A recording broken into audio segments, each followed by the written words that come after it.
ஓம் ஸ்ரீ சக்கர அனந்தாம்பிகே நமக. பறக்கும் பெண் சித்தர் சக்கரம்மாவை பற்றி தான் இன்றைக்கி சொல்ல போகிறேன். நேற்றுக்கு அதாவது 26ஆம் தேதி வியாழக்கிழமை இவங்களுக்கு குரு பூஜை இருந்தது. ஸோ நேற்றுக்கு நான் போயிட்டு வந்தேன். நேற்று எடுத்த வீடியோ தான் இன்றைக்கி இப்போ நம்ம சேனலில் பார்க்குறது. இவங்க ஒரு பெண் சித்தர். பாம்பன் சுவாமிகள் ஜீவசமாதிக்கு பக்கத்துலேயே தான் இவங்க இருக்காங்க. இவங்க அங்கே உள்ள போகிற பக்தர்கள்லாம் என்ன சொல்கிறாங்க அப்படின்னா, அந்த அம்மா நினச்சாதான் அங்கே வர முடியும். ஏன்னா அந்த வழியாக தான் நாங்கள் எத்தனையோ வருஷமாக போயிருக்கோம். ஆனால் இப்போ கொஞ்ச நாளாக தான் என்னால் போக முடிஞ்சுது. இதோட ஒரு 3-4 டைம் தான் நான் போயிருப்பேன். அங்கே போனால் ஒரு மன அமைதி கிடைக்கும். ஏன்னா ரொம்ப அமைதியாக இருக்கும். இன்னொன்று நல்லா செடி, ஒரு பசுமை நிறைந்த சூழலாக இருக்கும். நமக்கு மனதுக்கும் ஒரு நிம்மதியான ஒரு ஃபீல் கிடைக்கும். இவங்க எல்லாருமே ஒரு அம்மாவாக தான் அங்கே வர பக்தர்கள் எல்லாம் ஒரு அம்மா பெத்த தாய்கிட்ட எப்படி ஒரு குழந்தைய பாசத்தோடு இருப்பாங்களோ அது மாதிரி தான் அம்மா அம்மான்னு ஆசையாக சொல்கிறாங்க. அதை கேட்கும் போதே நமக்கு ஆசையாக இருக்குது. பாம்பன் சுவாமிகள் கோவிலுக்கு வர்ற கூட்ட அளவு இங்கே வர்றதில்ல, கம்மி தான். ஏன்னா இவங்க ஆக்சுவலாக முன்னாடியே 1901 ஜீவசமாதி அடைஞ்சிருக்காங்க. ஆனால் அப்போல்லாம் ரொம்ப பாப்புலர் ஆகலை. அம்மாவே சொல்லியிருக்காங்க, நான் 100 வருஷத்துக்கு அப்புறம் தான் நான் இருக்கிறது எல்லாருக்கும் தெரிய வரும் அப்படின்னு சொல்லியிருக்காங்க. அதே போல் இப்போ ஒரு கொஞ்ச நாளாக தான் நல்லா நிறைய பேர் வராங்க தெரிஞ்சு அப்படிங்கிற மாதிரி சொன்னாங்க. நான் இப்போ கொஞ்ச நாளாக தான் போயிட்டுருக்கேன். போனாவே எனக்கு என்ன சொல்கிறது, அழுகை தான் வருது. அந்த அம்மாவை பார்த்தோன்னே நமக்கு கண்ணீர் தான் வரும். ஏன்னா சிரித்த முகமாக இருப்பாங்க. ஆனால் அவங்க அந்த சிரித்த முகத்தோடு நம்மளை சொல்கிறது கவலைப்படாத, நான் இருக்கேன், இதெல்லாம் சர்வசாதாரணம், நீ எதுக்கு ஃபீல் பண்ணுற அப்படின்னு சொல்கிற மாதிரி இருக்கும். உண்மையிலே நேற்று உண்மையிலே மனசுக்கு ரொம்ப சந்தோஷமாக இருந்தது. எதுவுமே சொல்கிறதுக்கு வார்த்தைகள் இல்லை. அந்த அம்மாவை பார்ப்பதுக்கு கண் கோடி வேண்டும் அப்படின்னு தான் சொல்ல முடியும். இவங்களை பற்றி சொல்லணும் அப்படின்னா, இவங்க 1854ஆம் ஆண்டு திருவண்ணாமலை மாவட்டத்தில் உள்ள தேவிகாபுரம் என்னும் ஊரில் தான் இவங்க பிறந்திருக்காங்க. இவங்களுடைய தந்தை ஒரு கோவில் அர்ச்சகர், அதாவது பெரிய நாயகி அம்மன் அப்படிங்கிற கோவிலில் அவர் அர்ச்சகராக இருந்திருக்காரு. இவங்களுக்கு இளம் வயதிலே திருமணம் செய்து வைக்கிறாங்க. அம்மாவோட இயற்பெயர் பார்த்திங்கன்னா ஆனந்தாம்மா.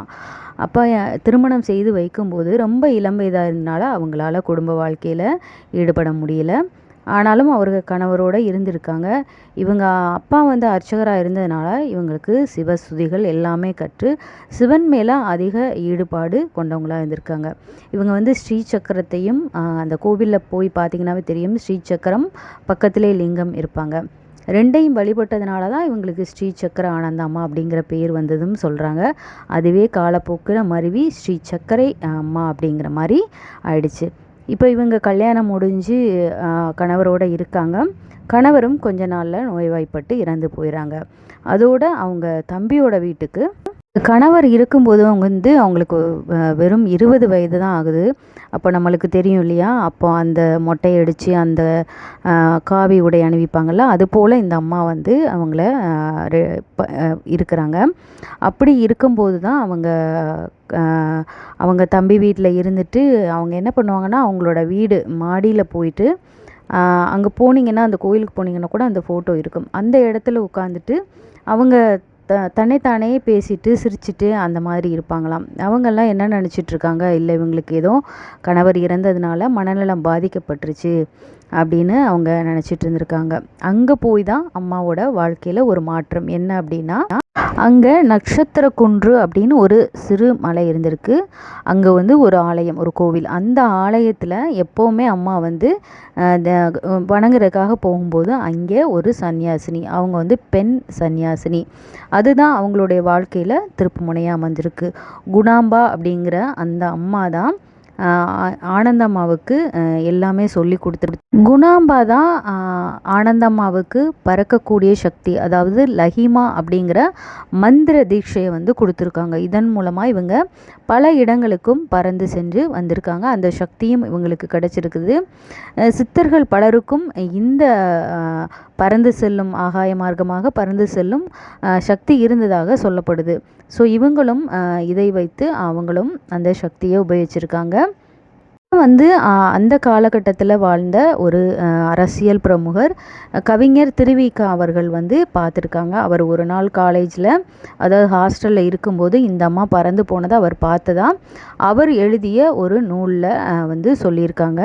ஸோ இதுக்கு வந்து ப்ரூஃப் இருக்குது. இந்த பறக்கும் சக்தியை பெற்ற ஒரே பறவை பெண் சித்தர் வந்து ஆனந்தம்மா தான். இவங்களை வந்து எல்லோருமே அன்போட சக்கரம்மா அப்படின்னு கூப்பிட்றாங்க. ஏன்னா அவங்க எப்போதும் ஆனந்த நிலையிலே இருந்ததுனால மகிழ்ச்சியாகவும் சந்தோஷமாகவும் அவங்க வந்து சிரிச்சிட்டே இருப்பாங்களாம். அதனால் ஆனந்தம்மாங்கிறத ஸ்ரீ சக்கர அம்மா அப்படின்னு எல்லாரும் கூப்பிட ஆரம்பிச்சிருக்காங்க. இவங்க தம்பி வீட்டில் இருக்கும்போது தான் நஞ்சுண்டராவ் அப்படிங்கிறவர் வந்து அவங்க தம்பிக்கு உடம்பு சரியில்லாதப்போ ட்ரீட் பண்ணுறதுக்காக ஒரு மருத்துவராக வந்திருக்கிறார்.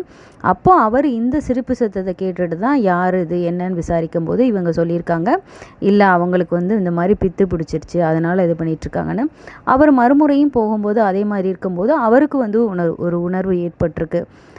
இல்லை இது வந்து சாதாரண சிரிப்பு கிடையாது அப்படின்னு சொன்னேன். அம்மா போய் பார்த்துட்டு அவங்களோட ஆசி வாங்கிட்டு அவங்க வந்து ஒரு சீடராகவே மாறி அம்மா சொல்கிறதெல்லாம் அவங்க கேட்க ஆரம்பித்து ஒரு சீடராக அவங்க ஆயிட்டாங்க. அவரை பார்த்தது தான் அம்மாவோட வாழ்க்கையில் ஏற்பட்ட இரண்டாவது திருப்பம். ஏன்னா ஆன்மீகவாதியான திரு நஞ்சுண்டராவ் அன்னையின் தெய்வீக சக்தியை புரிந்து கொண்டு அவர் வந்து அவருக்கு சீடராக மாறினார். அவர் தான் பின்னாளில் பல இடங்களுக்கு அம்மாவை கூட்டி சென்றவர், கோயில்களுக்கும் அழைத்து சென்றவர். அப்படி அவர் அழைத்து வரும்போது திருவான்மியூருக்கு 1899ஆம் ஆண்டு 1900 ஆண்டில் வரும்போது தான் அம்மா வந்து இந்த திருவான்மியூர் மருந்தீஸ்வரர் ஆலயத்துக்கு வரும்போது தான் இப்போ ஜீவசமாதி இருக்கிற இந்த இடத்த காமிச்சு இங்கே தான் தன்னை அடக்கம் செய்யணும் அப்படிங்கிற மாதிரி கேட்டுட்டு இருந்திருக்காங்க. ஸோ அதே போல் நஞ்சுண்டவா அவர்களும் இப்போ இருக்கிற இந்த இடத்த அவங்க விலைக்கு வாங்கி வச்சுருந்துருக்காங்க. அப்போ வந்து இந்த இடம் வந்து உண்மையிலே ரொம்ப காடாக இருந்திருக்கு. அப்போ அம்மா சொல்லியிருக்காங்க, 100 வருஷத்துக்கு அப்புறம் தான் நான் பிரபலமாவேன். ஸோ எனக்கு இங்கே வந்து ஜீவசமாதி அமைங்கங்கிற மாதிரி சொல்லியிருக்காங்க. 1901ஆம் ஆண்டு பிப்ரவரி 28ஆம் தேதி தான் சக்கரையம்மா சமாதி அடைஞ்சிருக்காங்க. காஞ்சி மகா பெரியவர் வந்து இங்கே 5 நாட்கள் வந்து தங்கியிருந்ததாக கூறப்படுது. நீங்கள் அந்த கோயிலுக்கு போனீங்கன்னாவே தெரியும், ரமண மகரிஷி, காஞ்சி மகா பெரியவர் எல்லாமே, அதே போல் ராகவேந்தர் எல்லாமே சுற்றி அவங்களோட சிலைகள் வச்சுருப்பாங்க. ரமண மகரிஷி அவங்கள சந்திக்க ஆனந்தம்மா வானத்திலே பறந்து சென்றதாக கூட சில தகவல்களை சொல்கிறாங்க. இங்கே வரக்கூடியவங்களில் பெரும்பாலானவங்க பெண் பக்தர்களாக தான் இருக்காங்க. ஸோ கண்டிப்பாக நீங்கள் சென்னையில் இருந்தீங்க அப்படின்னா பறக்கும் பெண் சித்தர் ஸ்ரீ சக்கர அம்மா அவங்கள போய் கண்டிப்பாக தரிசனம் பண்ணுங்கள். நம்மளுடைய வேண்டுதல் எதுவாக இருந்தாலும் நமக்கு அம்மா வந்து ஒரு குழந்தைக்கு எப்படி செய்வாங்களோ அதை போல தான் நமக்கு பார்த்து செய்வாங்க. இவர்களுடைய மந்திரம் அப்படின்னு பார்த்தீங்கன்னா நீங்கள் கூகுளில் போய் டைப் பண்ணிங்கனாவே அந்த 108 போட்டிகள் வரும். அதை நீங்கள் சொல்லலாம். அப்படி இல்லைன்னா ஸ்ரீ சக்கர அனந்தாம்பிகே நமக அப்படிங்கிறத நீங்கள் 108 முறை சொல்லலாம். இவங்க வந்து வெள்ளிக்கிழமைகளில் தான் இங்கே அதிகமாக போகிறாங்க. இன்னொன்று, எல்லா பௌர்ணமிக்கும், மாதத்தில் வரக்கூடிய பௌர்ணமிக்கும் பூஜை இருக்கும். பௌர்ணமி வந்து இங்கே சிறப்பாக கொண்டாடுறாங்க. ஸோ பௌர்ணமி நாளில் இந்த ஒரு வரியை நீங்கள் அம்மாவை நினச்சி பாராயணம் பண்ணும்போது கண்டிப்பாக உங்களுடைய வேண்டுதல் எதுவாக இருந்தாலும் நிறைவேறும். இந்த வீடியோ கண்டிப்பாக உங்களுக்கு பிடிச்சிருக்கும். ஸோ லைக் பண்ணுங்கள், ஷேர் பண்ணுங்கள், கமெண்ட்டில் ஸ்ரீ சக்கர அனந்தாம்பிகே நமக அப்படின்னு டைப் பண்ணுங்கள். அம்மாவோட ஆசிர்வாதம் அனைவருக்கும் கிடைக்கும். ஓம் நற்பவி.